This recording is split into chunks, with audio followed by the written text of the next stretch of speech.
様です。斉藤です。右手を岩に挟まれた男の映画を見ました。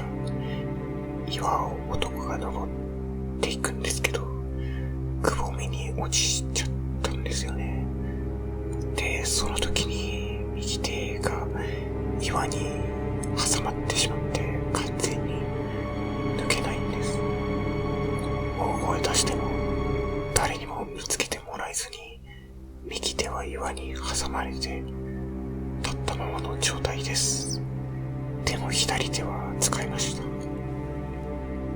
バッグに水筒とかあるので助けが来るのを待つことにしたんですけど、全く探しに来る気配がないんですよね。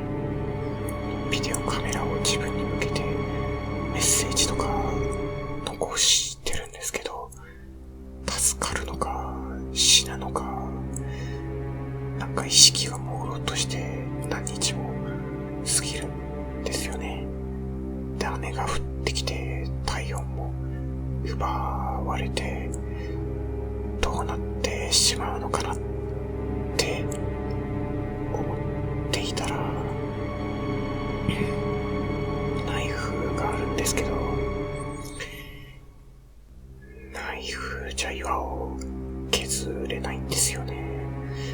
で、水筒の水も飲み干して、で、食べ物がないので、それで1週間ぐらい過ぎるんですよね。で、全然探しに来てもらえないんですよね。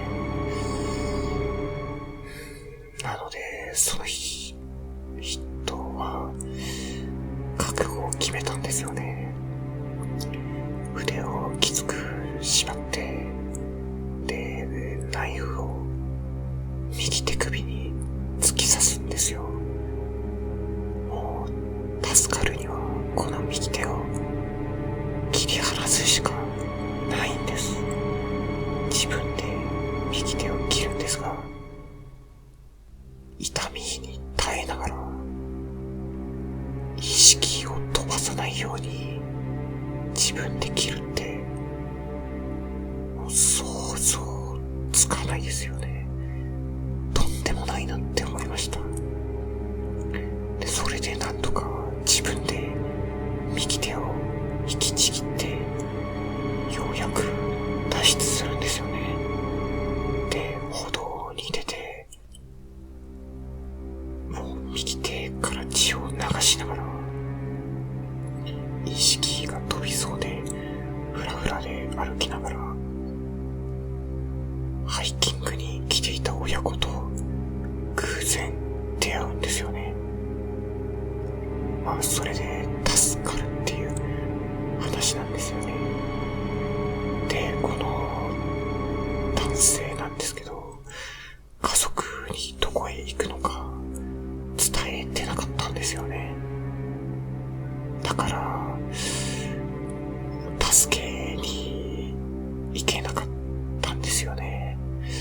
なので今後はちゃんとどこに行くのか伝えてから山登りをしているみたいです。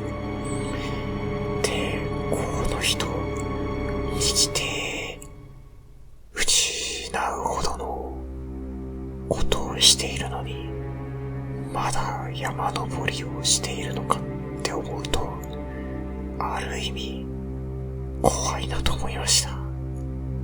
ではまた。